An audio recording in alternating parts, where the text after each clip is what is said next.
नमस्कार विद्यार्थी मित्रांनो. पाचवा जो टॉपिक आहे संख्यांची मसावी आणि लसावी, LCM and HCF of the number, या टॉपिकच्या दुसऱ्या पार्टमध्ये तुमच्या सर्वांचं स्वागत आहे. याचा जो पहिला पार्ट आहे त्यामध्ये आपण मसावी आणि लसावी नेमकं काय असतं आणि तो कसा शोधायचा ते आपण बघितला आहे. तर तो व्हिडिओ जर तुम्ही बघितला नसेल तर या व्हिडिओ सुरू करण्याच्या अगोदर सर्वप्रथम तो बघावा.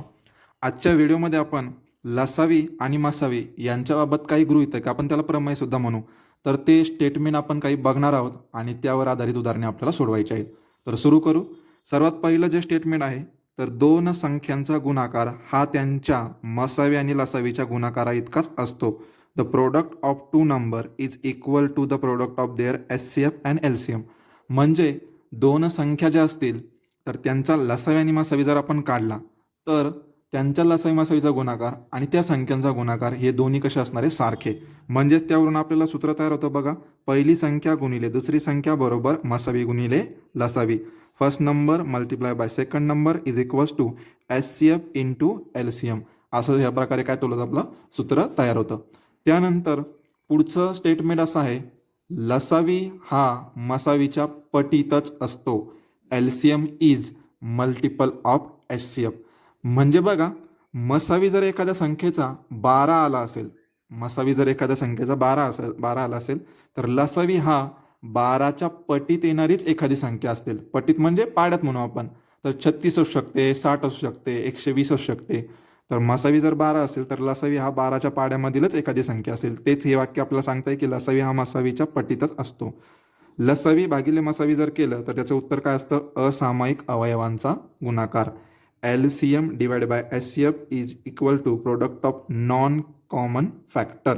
जे कॉमन फॅक्टर नसतात त्यांचं मल्टिप्लिकेशन काय असतं, LCM डिवाइड बाय HCF.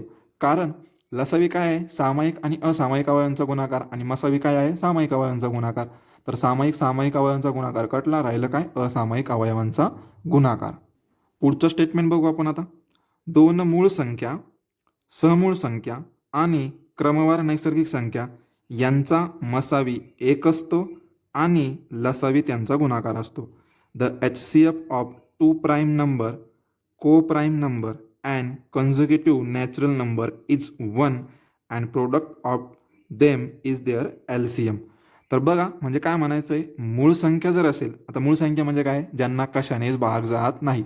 मग भागच गेला नाही तर मग मसावी कसं काय निघेल, तर मग मूळ संख्या असेल. समूळ संख्या, इथं सुद्धा आपण समूळ संख्या म्हणजे काय, तर त्या दोन्ही एक संख्याला कोणत्या एका संख्येने भाग जायला नको.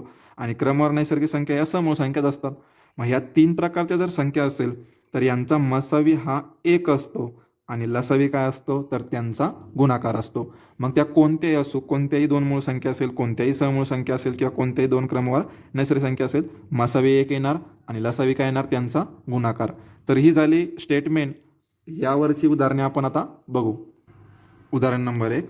दोन संख्यांचा मसावी आणि लसावी अनुक्रमे 4 आणि 48 आहे. एक संख्या 12 असेल तर दुसरी संख्या शोधा. The HCF and LCM of two number is 4 and 48 respectively. If one of the number is 12 find the other number. मग आपण जे पहिलं बघितलंय बघा स्टेटमेंट, त्यामध्ये सांगितलंय की दोन संख्यांचा गुणाकार हा त्यांच्या लसावी मसावीच्या गुणाकारा इतकाच असतो. म्हणजे दोन संख्या आपण पहिली पकडू x आणि दुसरी म्हणू आपण y. या दोघांचा गुणाकार त्यांच्या मसावी आणि लसावीच्या गुणाकारा इतकाच असतो. आपण त्या शॉर्टकटमध्ये म आणि ल असं लिहू. तर दोन संख्यांचा मसावी आणि लसावी काय आहे, 4 आणि 48. तर मसावीच्या ठिकाणी 4, लसावीच्या ठिकाणी किती लिहिणार आपण, 48. जे आपल्याला माहिती आहे ते आपण तिथं लिहून टाकू. त्यानंतर एक संख्या किती आहे, 12. मग एक्सच्या ठिकाणी आपण काय लिहिलं, समजा 12. तर दुसरी संख्या माहिती आहे का आपल्याला, नाही. दुसरी संख्या शोधा. मग तिथं आपण काय लिहिलं, तर y. आता y आपल्याला शोधायचं आहे. y सोबत गुणाकारामध्ये किती, 12. ते जर आपण इकडे पाठवले तर ते काय जातील, भागकारामध्ये जातील. म्हणजे y इज इक्वल्स टू 4 गुणिले 48, भागकारामध्ये किती आले, 12. कारण हे 12 इकडे कशामध्ये येते, गुणाकारामध्ये.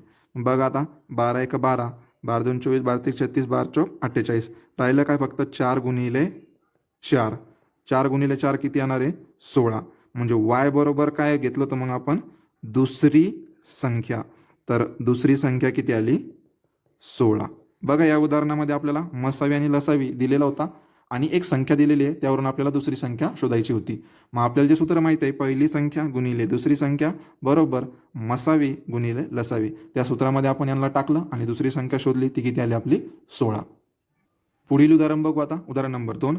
दोन संख्यांचा गुणाकार 486 आहे. जर त्यांचा मसावी 9 असेल तर त्यांचा लसावी किती? The product of two number is 486. If their HCF is 9 then their LCM is. आता इथं दोन संख्या दिलेल्या नाही आहेत, त्यानंतर मसावी दिलेला आहे, लसावी दिलेला नाही, परंतु दोन संख्याचा काय दिलेला आपल्याला गुणाकार. आपण सूत्र कसं लिहितो बघा, दोन संख्यांचा गुणाकार x गुणिले y बरोबर मसावी गुणिले लसावी, अशा प्रकारे आपण सूत्र लिहितो. म्हणजे हा काय असतो, हा दोन्ही संख्यांचा गुणाकार असतो. तो डायरेक्ट आपल्याला दिलेला आहे, त्याच्यामुळे आपण तो डायरेक्ट लिहून देऊ 486. मसावी आपल्याला दिला आहे का? हो, मसावी आपल्याला दिला आहे 9. लसावी दिलेला आहे का? नाही, तोच आपल्याला शोधायचा आहे. लसावी आपल्याला शोधायचा आहे. लसावीसोबत गुणाकारामध्ये काय आहे? 9. ते जर आपण विरुद्ध बाजूला पाठवले ते कशामध्ये जातील? भागाकारामध्ये. म्हणजे लसावी बरोबर 486 भागाकारामध्ये किती आले? 9. 9 एक 9, 9 5 45, किती उरले? 3, 9 चौक 36, म्हणजे किती आलं? 54. म्हणजे या उदाहरणामध्ये लसावी किती मिळाला आपल्याला? 54, 54. बघा, दोन संख्या देण्याऐवजी डायरेक्ट त्यांचा गुणाकार देऊन टाकला 486 आणि मसावी दिला. लसावी आपल्याला शोधायला सांगितला, सूत्रामध्ये ठेवलं. लसावी किती आला आपला? 54. पुढील उदाहरण बघा. उदाहरण नंबर 3. दोन संख्यांच्या लसावी आणि मसावीचा गुणाकार 192 आहे. त्यापैकी एक संख्या 16 असेल तर दुसरी संख्या शोधा. The product of LCM and HCF of two number is 192. If one of them is 16 find the other number. मग त्या सूत्रावर आधारित आहे. सूत्र आपल्याला माहीत आहे, पहिली संख्या गुणिले दुसरी संख्या बरोबर मसावी गुणिले लसावी. तर इथं आपल्याला लसावी आणि मसावी यांचा गुणाकार देऊन टाकला, किती आहे? 192. मग इथं आपण किती लिहिणार? 192. एक संख्या किती आहे? 16. दुसरी आपल्याला शोधायची, मग y आपण इथं ठेवतो. मग y आपल्याला शोधायचं आहे, तर इकडं काय आहे? 192. हे 16 आपण जर इकडे पाठवले कशामध्ये येतील? भागाकारामध्ये. बघा, 16 एक 16, 16 एक 16, किती बाकी उरणार आहे? 3. 16 दुने 32, म्हणजे किती उत्तर आलं? 12. y म्हणजे काय म्हटलं होतं आपण? दुसरी संख्या. तर दुसरी संख्या किती आली? 12. पहिली संख्या किती आहे? 16. मग आता 16 आणि 12चा जर तुम्ही मसावी आणि लसावी काढला तर त्यांचा गुणाकार किती येणार आहे? 192. या उदाहरणामध्ये मसावी लसावी न देता त्यांचा गुणाकार दिला आणि एक संख्या दिली. मसावी लसावीचा गुणाकार लिहून टाकला, एक संख्या लिहिली आणि दुसरी संख्या काय घेतली आपण? y. तर y बरोबर काय घेतलं आपण? मग त्यांचा गुणाकार भागिले पहिली संख्या 16. उत्तर किती आलं आपलं? 12. दुसरी संख्या किती आहे मग? 12. पुढचा प्रश्न बघा. प्रश्न क्रमांक 4. दोन संख्यांचा मसावी 18 असल्यास पुढीलपैकी कोणती संख्या त्यांचा लसावी आहे? HCF of two numbers is 18. Which of the following is their LCM. मग आता आपण बघितलं आहे की लसावी हा मसावीच्या काय असतो? पटीतच असतो, पाड्यातच असतो. इथं मसावी किती आपला? 18. मग 18च्या पाड्यातच काय असणार आहे? लसावी असणार आहे. मग आपल्या समोर काय असतात? 4 पर्याय दिलेले असतात. आपण डायरेक्ट म्हणू शकत नाही की 36 असेल त्यानंतर 54 असेल, असं नाही म्हणता येत. डायरेक्ट पर्याय म्हणून आपल्याला बघावं लागतं. तर पहिला पर्याय काय आहे? 45. तर 18च्या पाड्यामध्ये 45 किंवा 45ला 18ने भाग जातो का? नाही, मग हा पर्याय नाही. त्यानंतर दुसरा पर्याय 60, तो सुद्धा नाही. तिसरा पर्याय आहे 72. हो, 72ला 18ने भाग जातो. 18 चौकी जातात 72. 75 नाही, 75 18च्या पाड्यामध्ये येत नाही, 18च्या पटीतच नाही. म्हणून जर मसावी 18 असेल तर लसावी किती असू शकतो? तर 72 हा लसावी असू शकतो. पुढचा प्रश्न बघा. दोन मूळ संख्यांचा लसावी 91 असेल तर त्यांचा मसावी किती?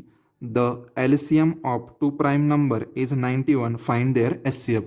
मग आता इथं उदाहरणामध्ये काय दिलं? फक्त आणि फक्त लसावी दिलंय. त्यानंतर संख्या कोणत्या आहे ते पण सांगितलं नाही, परंतु हे सांगितलं आपल्याला की त्या दोन कोणत्या संख्या आहे? मूळ संख्या आहे. मग आपण मागील विधानामध्ये बघितलं, शेवटच्या विधानामध्ये दोन मूळ संख्या असेल, समूळ संख्या असेल किंवा क्रमवार नैसर्गिक संख्या असेल, त्यांचा मसावी हा 1 असतो आणि लसावी काय असतो? त्यांचा गुणाकार. मग लसावी 91 दिलेला आहे, हा त्यांचा गुणाकारच असेल. आणि मसावी किती तो आपल्याला शोधायचं सांगितलं आहे, तर मसावी किती असतो? 1च असतो. कोणत्याही दोन मूळ संख्या असू द्या, सहमूळ असू द्या किंवा क्रमवार नैसर्गिक संख्या असू द्या, त्यांचा मसावी किती असतो? 1च असतो. तर अशा पद्धतीने आजच्या व्हिडिओमध्ये आपण येथेच थांबू. मसावी आणि लसावी या टॉपिक आपण बघतोय.